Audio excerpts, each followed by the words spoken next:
A Bíblia permite que mulheres assumam o papel de pastoras ou líderes espirituais na congregação? Esse tema tem gerado calorosos debates entre diferentes tradições religiosas e estudiosos das Escrituras. Alguns afirmam que, em tempos modernos, não há razão para limitar as mulheres em qualquer função na congregação, enquanto outros defendem que a Bíblia estabelece distinções claras sobre quem pode liderar.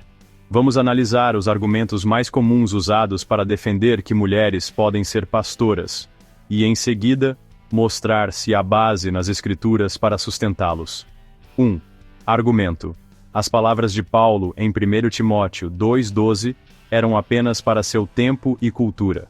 Defensores dessa visão afirmam que a proibição de Paulo não permite que a mulher ensine nem que exerça autoridade sobre o homem.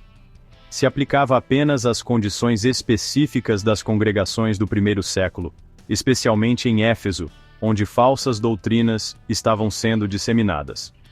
Eles argumentam que, em um mundo moderno, onde homens e mulheres têm igualdade de acesso à educação e formação teológica, essa restrição não se aplicaria mais.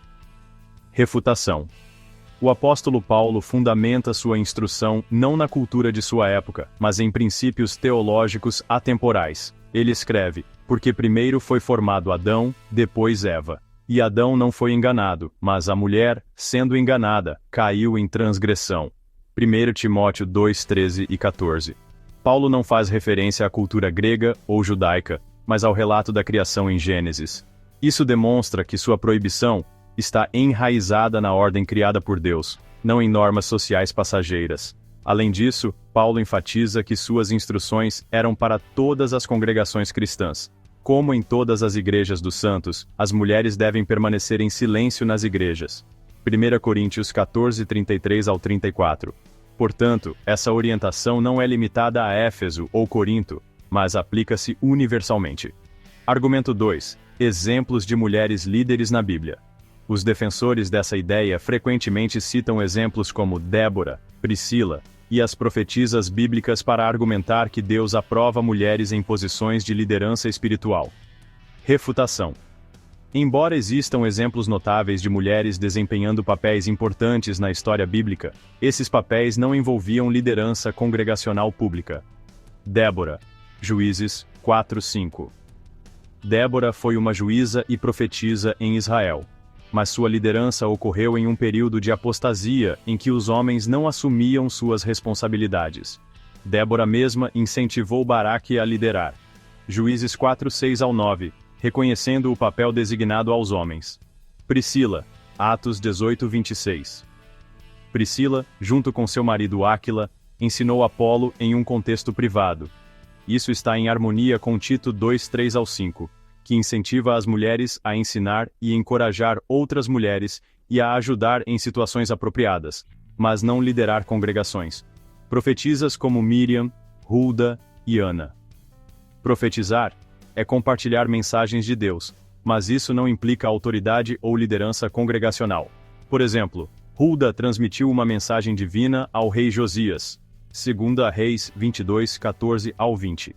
Mas isso não a colocou em uma posição de liderança contínua.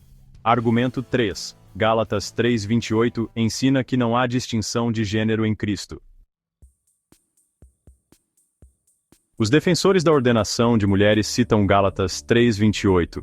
Não há judeu nem grego, não há escravo nem livre, não há homem nem mulher, pois todos vocês são um em Cristo Jesus. Refutação. Gálatas 3:28 trata da igualdade em salvação e no acesso a Deus por meio de Cristo, não da eliminação de funções específicas. Assim como a igualdade espiritual entre homens e mulheres não elimina diferenças biológicas, também não elimina os papéis distintos designados por Deus na família e na congregação.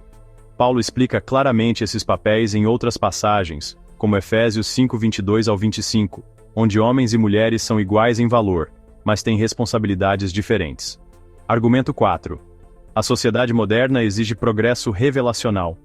Alguns argumentam que, assim como práticas antigas foram ajustadas ao longo do tempo, por exemplo, a abolição da escravidão, As restrições sobre as mulheres também deveriam ser adaptadas à luz das mudanças culturais e sociais. Refutação.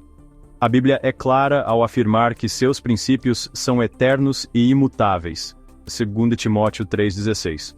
Assim, os ensinamentos bíblicos não devem ser moldados pelas tendências culturais, mas, ao contrário, devem orientar nossa visão da moralidade e organização. A aplicação das Escrituras no Novo Testamento não é baseada em práticas culturais, mas na vontade de Deus revelada por meio de Cristo e dos apóstolos. A obediência a esses princípios garante ordem e harmonia na congregação. Não rebaixamos as mulheres nunca. As Escrituras destacam o papel vital das mulheres na congregação e no plano de Deus. Por exemplo, mulheres cristãs têm o privilégio de ensinar seus filhos e outras mulheres. Tito 2, 3-5. Participam ativamente na obra de pregação, como predisse o Salmo 68, 11.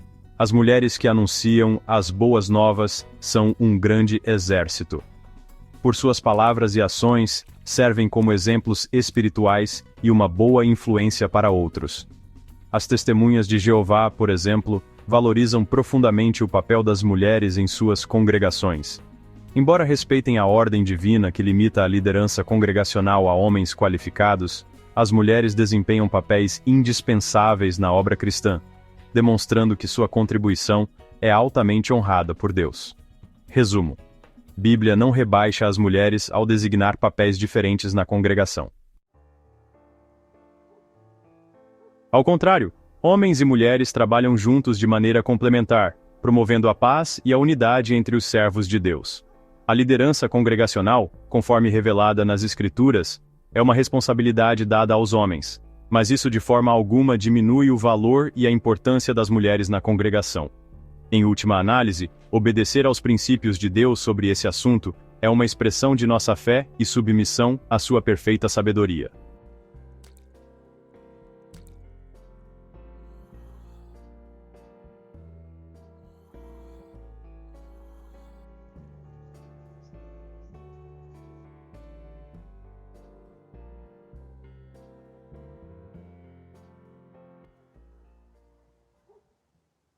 E os apóstatas, e os críticos, e os zombadores, e os invejosos vão à loucura com o nosso canal Acorda e Desperta.